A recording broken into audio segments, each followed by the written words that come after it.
Hola a todos y todas y bienvenidos a una nueva edición de Alerta Congreso. Como es costumbre, estamos con Rodolfo Reina de Observatorio Legal. Hola Rodolfo, ¿cómo estás? Hola David y saludos a todos los epicéntricos. ¿Qué tal? Rodolfo, bueno, el viernes que acaba de pasar, el Congreso, finalmente la Subcomisión de Acusaciones Constitucionales, aprobó por mayoría, con 14 votos a favor, el informe que propone acusar por infracción constitucional e inhabilitar por 10 años para ejercer cargos públicos a los 7 integrantes de la Junta Nacional de Justicia. Los que votaron a favor fueron básicamente Alianza para el Progreso, Perú Libre, Fuerza Popular, Renovación Popular, Avanza País y Somos Perú. El motivo, bueno, el informe de Esdras Medina encuentra presunta responsabilidad por separado en los 7 integrantes de la Junta por haber permitido mantener en el cargo desde el año 2020 hasta la actualidad a Inés Tello, pese a que ya tiene más de 75 años de edad. Bueno, esto tiene que ver con la interpretación del artículo 156 de la Constitución, que ya hemos comentado aquí en otros alertas Congreso cuando eso ya se venía cocinando desde hace varios meses, ¿no?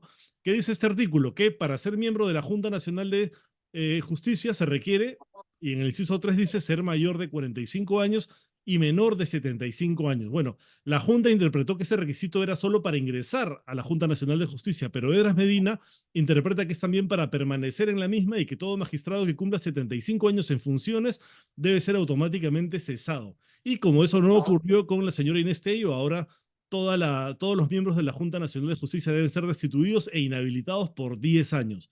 La Junta Nacional de Justicia ha rechazado el informe de Esdras Medina aprobado en la Subcomisión de Acusaciones Constitucionales y ha puesto un comunicado. Se trata de una nueva escalada de un sector en el Congreso que busca afectar la autonomía de la Junta Nacional de Justicia e impedir el cumplimiento de sus funciones constitucionales. ¿Qué opinas, Rodolfo, del informe que ha presentado Esdras Medina para sustentar esta destitución e inhabilitación de los 7 miembros de la Junta Nacional de Justicia? Creo que como bien has dicho tú, los argumentos ya han sido esbozados desde hace bastante tiempo atrás, ¿no? Y ya Ujú. más o menos está claro. Yo creo que ya más que un debate jurídico es un debate político.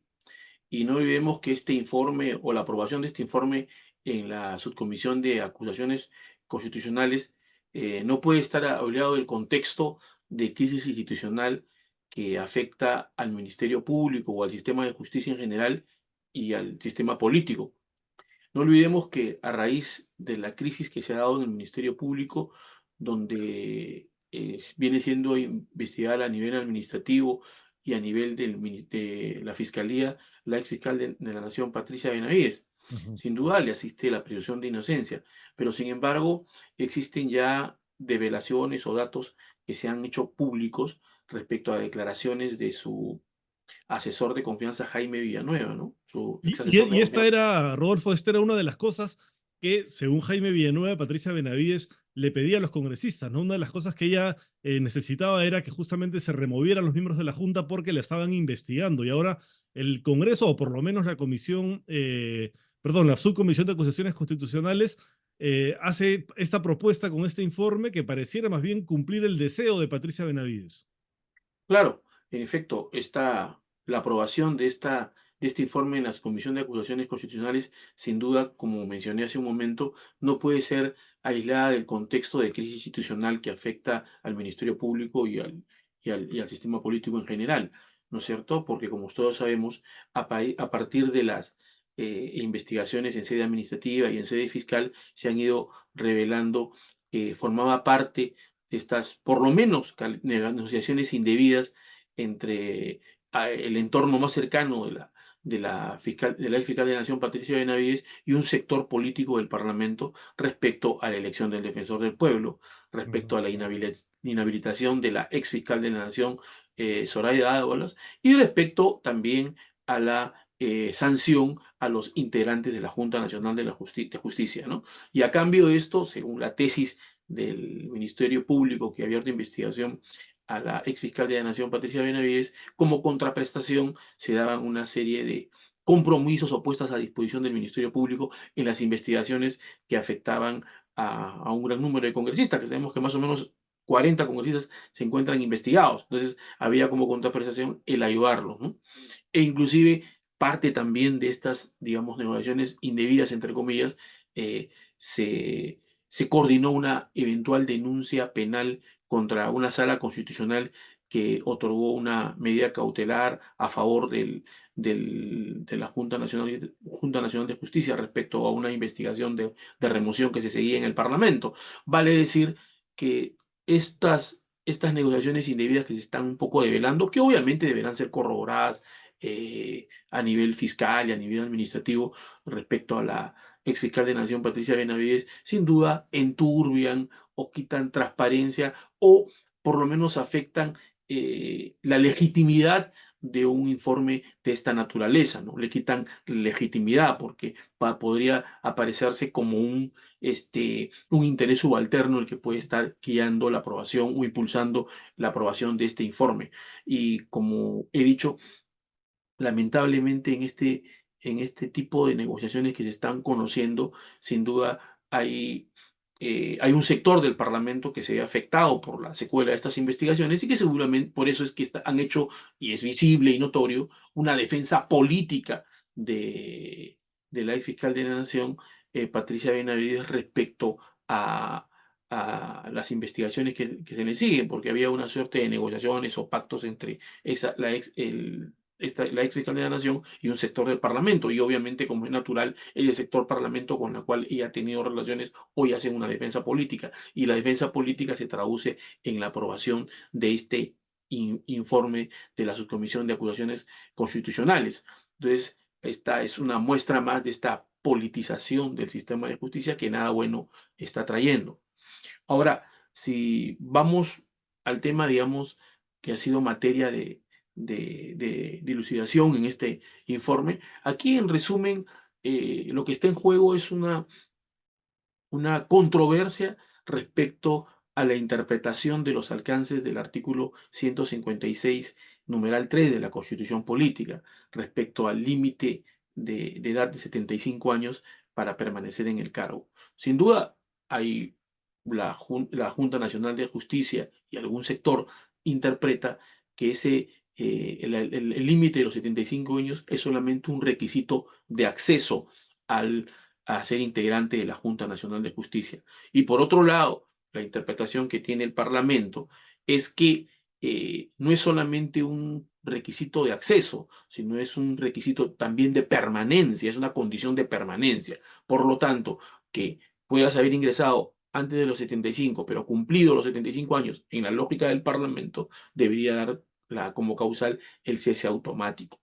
Más aún, en sustento de este argumento, el informe hace un ejemplo muy interesante que también podríamos mencionar. Es el hecho de que consideran que uno también de los requisitos para ingresar a ser integrantes de la Junta Nacional de Justicia es no tener una condena por delito doloso, ¿no es cierto? Entonces, ¿qué pasa si no la tenías al inicio de postular e ingresar a la Junta Nacional de Justicia y luego de manera sobreviniente viene la condena? Entonces usan eso como ejemplo diciendo, en ese caso tendrían que ser cesadas porque ya se produjo una causa de sobreviniente y por tanto ya no podría permanecer en el cargo. Es un ejemplo válido. Sin embargo, olvida el informe de la Junta Nacional de Justicia que ese supuesto de causal sobreviniente que deviene de una condena de delito doloso cuando está en ejercicio este integrante de la Junta Nacional de Justicia, está prevista como una causal de vacancia expresamente. Entonces, ¿qué es lo que dice la defensa de los integrantes de la Junta Nacional de Justicia?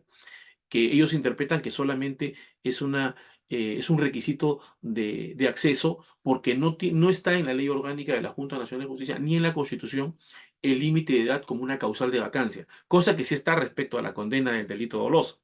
Es totalmente distinto. Entonces, sí, digamos, el círculo se cierra en ese caso. Es un requisito de ingreso y también de permanencia, porque cuando se produce la sentencia por delito doloso, ya está prevista en la ley orgánica de la Junta Nacional de Justicia que debe vacar y debe iniciarse ese procedimiento. Entonces digamos, es un ejemplo que más bien contradice o favorece el argumento de la Junta Nacional de Justicia, porque en ese caso sí hay una causal de vacancia y en el caso del límite de edad no la hay, y por eso se ha interpretado en el sentido que solamente es un requisito de acceso. En segundo lugar, un tema que también ha sido materia de análisis en el informe final es el tema de la opinión técnica de servir. Sin duda, la Junta Nacional de Justicia, para poder emitir esa decisión, esa resolución en el año 2020 respecto a los alcances del límite de edad respecto a los integrantes de la Junta Nacional de Justicia, eh, solicitó opinión técnica a la Autoridad Nacional de Servir, que es el órgano técnico, el órgano rector en materia de recursos humanos en el sector público. Y sin duda, la conclusión de la Autoridad de Servicio Civil fue que los integrantes de la Junta Nacional de Justicia están sujetos, son funcionarios de elección y remoción regulada, vale decir que tienen que estar establecidas expresamente en la ley las causales, en este caso de remoción. Y por eso es que no está prevista la vacancia y concluyen que, no, que tiene que cumplir el mandato de los 5 años. Bueno, este informe técnico yo quisiera plantearlo desde un punto de vista más ilustrativo. Todos aquellos que hemos pasado muchos años en la administración pública y que tienen que tomar decisiones, generalmente cuando tú tomas una decisión en el ámbito administrativo, sea en el ámbito laboral, en el ámbito presupuestal, en el ámbito de contratación pública, ¿qué generalmente haces? Le pides una opinión a tu gerencia legal, le pides una opinión a tus áreas técnicas para Como que te, sustento, ¿no es cierto? como sustento para tomar la decisión. Y es Ujú. muy común también que la administración solicite opinión a los órganos rectores de los diferentes sistemas administrativos. En este caso, como era una materia de carácter del sistema de personal, se solicita la opinión al organismo técnico o al organismo rector de ese sistema administrativo, que es en este caso la autoridad de servir. Sin duda no es vinculante, pero definitivamente sustenta y da mayor peso a la decisión que se toma. Porque todo funcionario público, ¿qué hace cuando toma una decisión, por ejemplo, en materia de abastecimientos, en materia de contratación pública? ¿Qué hace? Pide su informe legal, pide su informe técnico y eventualmente pide una opinión a la OCE también. No sobre el caso particular, pero sí sobre la interpretación o los alcances de una norma. Eso es muy común y está en el portal institucional de la OCE, informes normativos de la OCE respecto a los alcances de la ley, su reglamento, Pero los presentes sistemas. una de las cosas que argumentaban los congresistas para, digamos, descalificar el informe de Servir era decir, pero es que Servir no puede interpretar lo que dice la Constitución, eso lo debe hacer el Tribunal Constitucional. Servir no puede meterse a ese tipo de detalles. ¿Qué opinas de Claro, eso? ahí hay un tema, ¿no? Nosotros todos interpretamos la Constitución y las leyes, obviamente con diferentes efectos y alcances. Yo como abogado, en un proceso administrativo, en un proceso judicial, interpreto la Constitución y las leyes y las planteo ese criterio de interpretación ante el órgano jurisdiccional, ante la autoridad administrativa. Los fiscales, cuando hacen sus actuaciones, también interpretan las leyes, la Constitución y plantean sus requerimientos. Igual, la autoridad administrativa, al momento de aplicar una, una norma constitucional o una norma, hace su interpretación y la aplica. Sin duda, hay unas interpretaciones que priman sobre las otras, porque son interpretaciones técnicas y vinculantes. Y esas interpretaciones son las que hace la justicia ah, ordinaria y la que hace la justicia constitucional, porque es el órgano que por mando de la Constitución tiene primacía sus interpretaciones y aplicaciones sobre la de los demás, obviamente. ¿No es cierto? En este caso, la Constitución, ¿quién es el que supremo intérprete de la Constitución? El Tribunal Constitucional. Sin embargo, en esta materia no tiene una posición clara, no ha tenido todavía un pronunciamiento determinado. Entonces, nosotros cada vez que tomamos una decisión, interpretamos y aplicamos la Constitución, la ley, pero al último, esa interpretación es objeto, sí, a un control. ¿Y ese control de quién le corresponde? Del Poder Judicial y eventualmente del Tribunal Constitucional. En este caso, si esta decisión, si esta interpretación que ha hecho Servir, que puede ser equivocada, así como las interpretaciones de la OCE, así como las interpretaciones de la Dirección General de Presupuesto respecto a la aplicación de las normas presupuestales, puede estar equivocada, ¿quién es el órgano que controla y verifica que esa interpretación es correcta o no?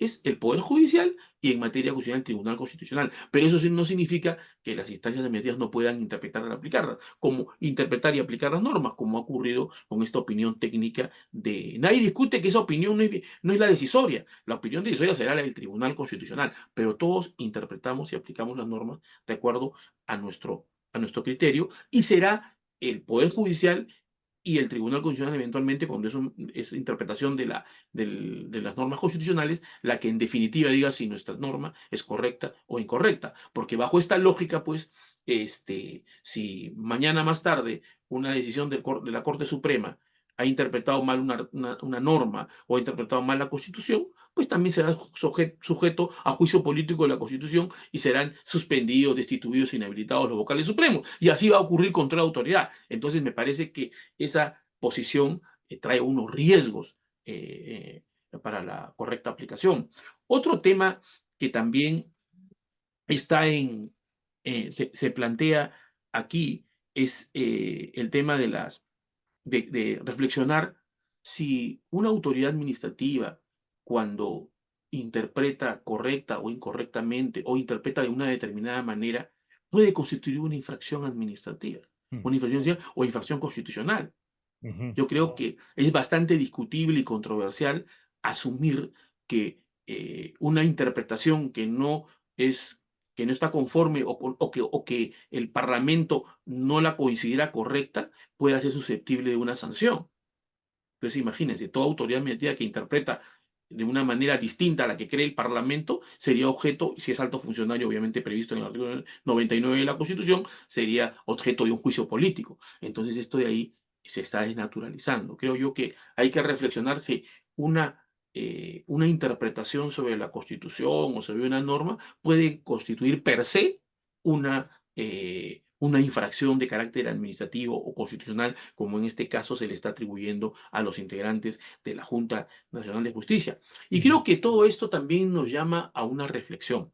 Creo que también es importante a partir de cómo el Parlamento viene implementando, usando El los juicio político. procedimientos, el juicio político y los procesos de acusación constitucional en general, que tiene, como sabemos, dos vertientes, ¿no? El antejuicio y el juicio político. La forma como viene utilizándolo, que es la dictadura de las mayorías parlamentarias o de las minorías, entonces puede ser utilizado también como un elemento de venganza o de eliminación del adversario político o Ajá. eliminación del funcionario público o alto funcionario que O de lo no contrario, responde.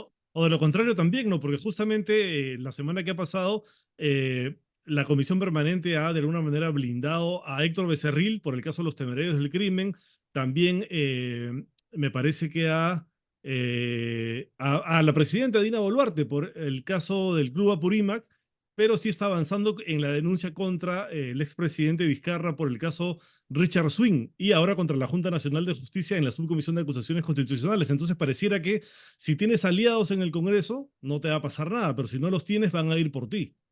Claro, este uso, digamos, de las mayorías parlamentarias de las denuncias constitucionales contra adversarios políticos, contra altos funcionarios que le son hostiles o no responden a sus perspectivas o intereses políticos, sin duda nos llama a una reflexión, nos llama a la posibilidad de ver qué modificaciones hacemos.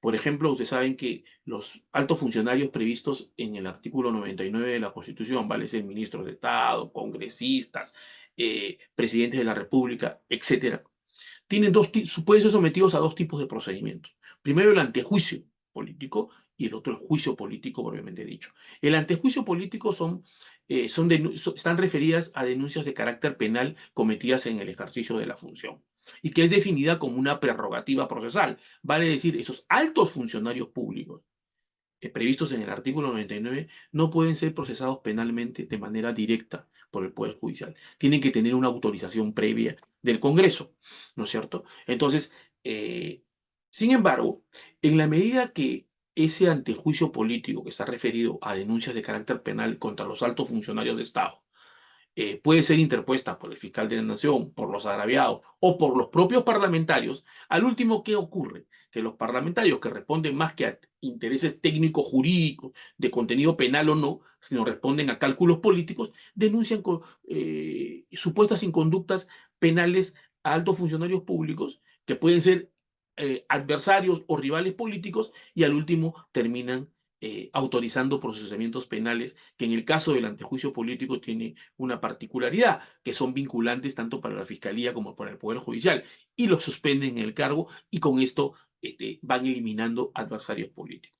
Eso en el tema del antejuicio. Por eso en anteriores ocasiones hemos planteado algún tipo de reforma. O eliminamos el antejuicio político y dejamos al Ministerio Público y al Poder Judicial como los organismos técnicos de procesar los delitos cometidos en el ejercicio de la función por los altos funcionarios de Estado previstos en el artículo 99, con lo cual despolitizamos el, el procesamiento penal de los altos funcionarios públicos, porque lo eximimos de la participación del Parlamento y lo dejamos a los organismos técnicos y especializados.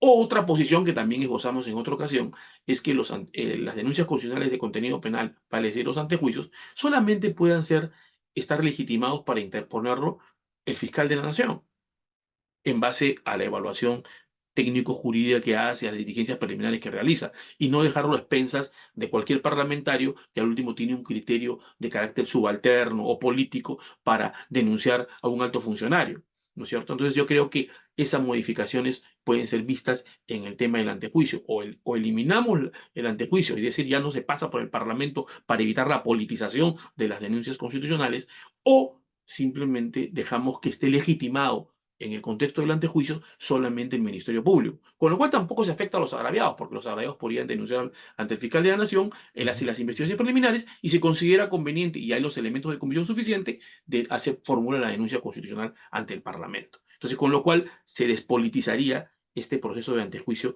que está siendo que lejos de ser una prerrogativa procesal ya se ha convertido en algunos casos, si eres adversario político, en una en un prejuicio, en un perjuicio procesal antes que una prerrogativa, ¿no? Y hoy vemos que, por ejemplo, se están poniendo en agenda denuncias contra el señor Sagasti, contra el señor Salvador del Solar, etcétera. Obviamente porque el móvil ahí es, Político, es totalmente. político, es Ujú. eliminar adversarios políticos.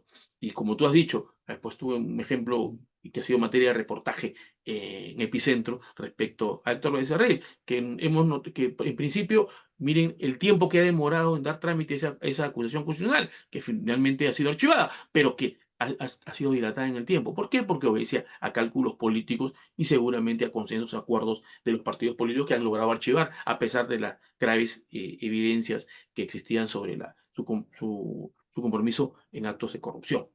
Al margen de eso, entonces, yo creo que eso debe ser modificado. En el caso del juicio político, que es otra de los procedimientos en los cuales pueden ser sometidos los altos funcionarios públicos previstos en el artículo 99 de la Constitución, nosotros también hemos planteado que había una necesidad de que las decisiones políticas, que muchas veces son por mayoría y por mayoría de los sectores políticos antes que criterios estrictamente jurídicos, yo creo que deberían ser objeto de una revisión sumaria ante el Tribunal Constitucional para evitar arbitrariedades, violaciones de derechos fundamentales de carácter procesal de los investigados, etcétera, etcétera. Yo creo que en el caso del juicio político, que es investigaciones donde el Parlamento tiene la facultad de sanción, ¿no? Porque puede suspender, destituir e inhabilitar al alto funcionario que ha incurrido en una falta política derivada de una infracción de la Constitución. Entonces, yo creo que es necesario que exista un procedimiento especial de revisión de las decisiones del Parlamento y obviamente ese procedimiento especial de revisión de las sanciones políticas que da el Parlamento en el contexto de un juicio político podrían ser revisadas por el Tribunal Constitucional. Más aún si tenemos en cuenta que prácticamente en el caso de infracciones constitucionales la tendencia en el Parlamento ha sido utilizar toda la Constitución como un catálogo de infracciones, con lo cual también se presta a interpretaciones muy laxas y arbitrariedades que podrían ser revisadas y analizadas en un procedimiento muy célere ante el Tribunal Constitucional.